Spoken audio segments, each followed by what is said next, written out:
Good evening. I'm delighted to be here tonight.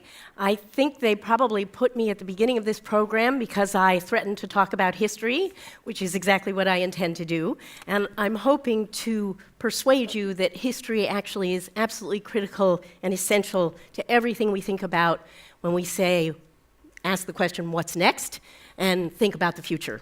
So, what you're looking at here is my beloved Brooklyn Historical Society, a very beautiful building on the corner of Clinton and Pierpont Street in Brooklyn Heights. If you haven't been there, you should come. I just want you to take a moment to read our mission because I think it actually speaks exactly to this question of what's next.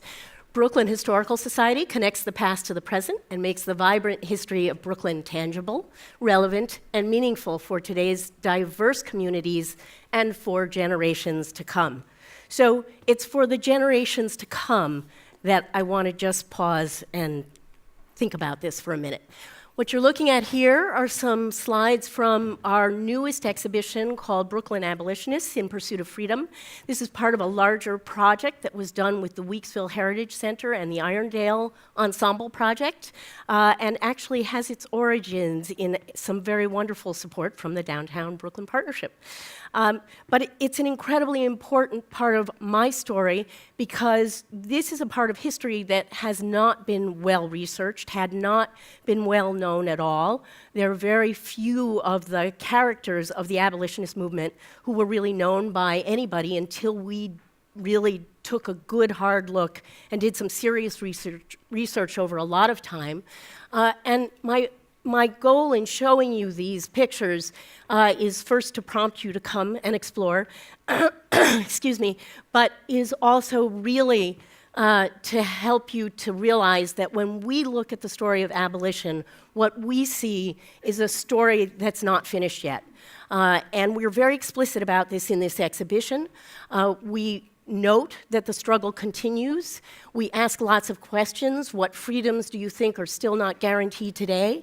In fact, the questions about how freedom and how the abolitionists and their activism really inform who we are today, I'm so sorry, and what we will do in the future, what we still have to do in the future is very much on our mind as we take a look at this history.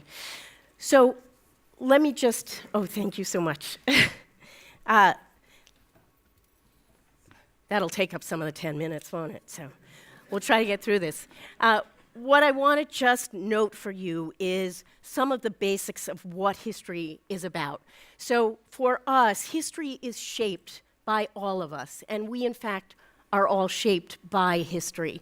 So that when we do programs, we are constantly asking people to think about those questions and to be in dialogue with history. History is investigation. What you're looking at is very young children, older children, all taking a good hard look at the evidence of history, what's there for us to understand, what's not there for us to look further.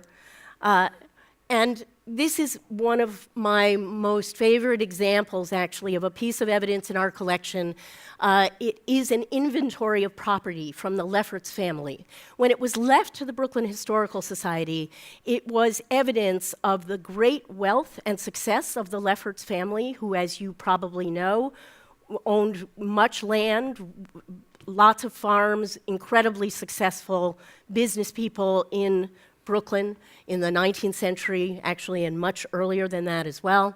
And this list of property in the Lefferts collection from 1778 starts out, not surprisingly, cattle, horses, all kinds of other property, and then we get, very disarmingly, to the list that says Negroes by name. And you have the list of their enslaved people, Harry, Ben, Dick, all what their value was, and we realized that when the Lefferts left us these papers, they did not know that we were going to use these papers to really help understand something very different than they understood about what it meant for people to be enslaved, about what it meant for people to own other people. These kinds of evidences of history need to be examined, and they need to be re-examined over and over again for future and better understanding of where we came from and where we're going. Same thing is true with something as simple as the census records. What did we understand about the census in 1890? What were the questions on the census? And what are the questions now? And how does that inform us? And how is it very different now than it was when the census was taken 100 years ago? Here, too, a point about history. History is a combination of facts and memory. People who dig into genealogy are always looking for that balance of what they remember and have been told about their families and what are the facts about their families. Same thing is true with oral history, something we do a great deal.